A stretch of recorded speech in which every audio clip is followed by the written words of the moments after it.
Janvier, c'est la nouvelle année, janvier, c'est le renouveau, janvier, c'est bien entendu le meilleur moment pour lancer des nouvelles séries. Hier, nous avons parlé sur Radio Comics de X-Men, des X-Men avec le relaunch des X-Men, le nouveau numéro 1 et le nouveau numéro 2, donc pour un nouveau soft cover disponible chez votre libraire. Et aujourd'hui, nous allons parler de l'autre numéro 1 et de l'autre soft cover qu'il ne faut pas rater. Il s'agit bien entendu, vous le savez si vous suivez l'actualité et si vous suivez Radio Comics, de Blood Hunt. Blood Hunt, c'est tout simplement le crossover de l'été dernier chez Marvel, qui est enfin édité chez Panini Comics, et ça va faire l'objet de 3 soft covers trois soft covers, voilà, tout simplement.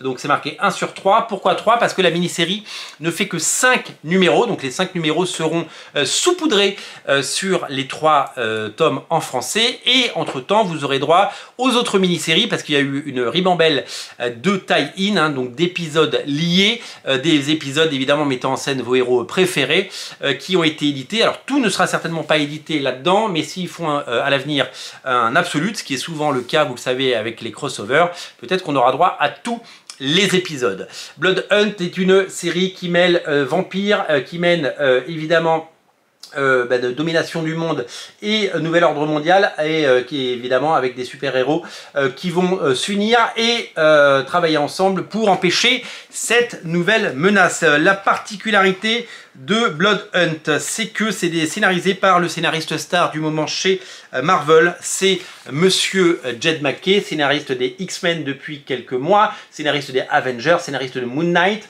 C'est lui qui a écrit cette saga, et c'est lui qui a écrit ce récit.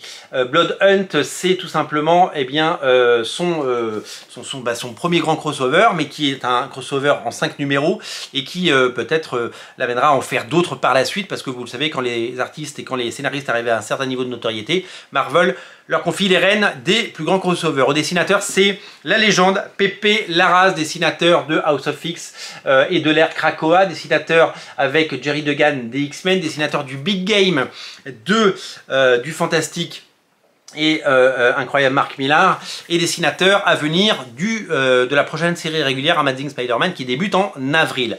Une superstar s'il en est, et un artiste de légende.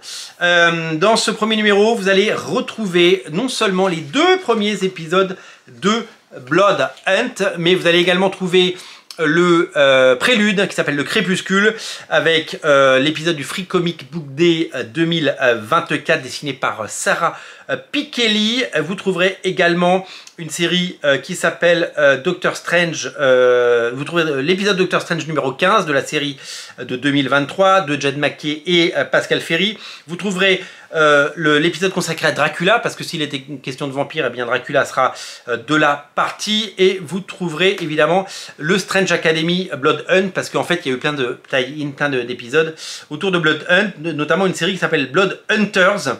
Et Blood Hunters est une série qui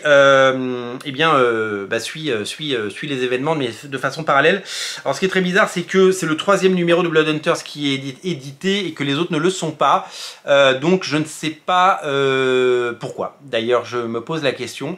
Mais ce sont des épisodes essentiels à la lecture, et peut-être qu'ils feront l'objet d'une édition plus tard dans ce qui sera l'édition absolue dans plusieurs mois, voire plusieurs années.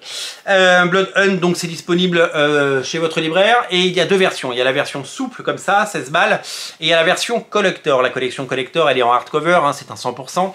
Et dans ce 100%, vous avez en plus un fascicule. Dans ce fascicule, vous avez une réédition du premier épisode, et j'imagine du deuxième, puisque je ne l'ai pas eu sous la main, en version Red Band. Alors c'est la version Red Band, elle plaît ou elle déplaît. Moi c'est quelque chose qui m'a plutôt amusé et intéressé. Ce sont des versions différentes avec plus de sang. Par exemple, si vous voyez un cadavre dans la version normale, ce même cadavre sera dessiné de façon différente, avec les boyaux, avec du sang, etc. Et puis il y a des pages supplémentaires. Il y a non seulement des pages qui ont été redessinées, mais il y a des pages additionnelles. Donc il y a 1 ou 2 pages en plus. Je vous invite à regarder les vidéos que j'ai pu faire sur le premier et le 2e numéro de Blood Hunt et leur comparaison, pour évidemment vous faire un avis. Voilà pour ce qui est de ce Blood Hunt, c'est l'événement à ne pas rater en ce début d'année. J'ai eu le plaisir de lire Blood Hunt en version originale, j'y ai pris un vrai plaisir. Donc, et c'est pas toujours le cas sur les crossovers, il y en a qui m'ennuient profondément. Là, c'est plutôt le haut du panier, et c'est vrai qu'avoir le dessin de Pepe Larraz, ça aide, clairement. Donc, je vous invite à découvrir, si c'est pas déjà fait, ce Blood Hunt en version française.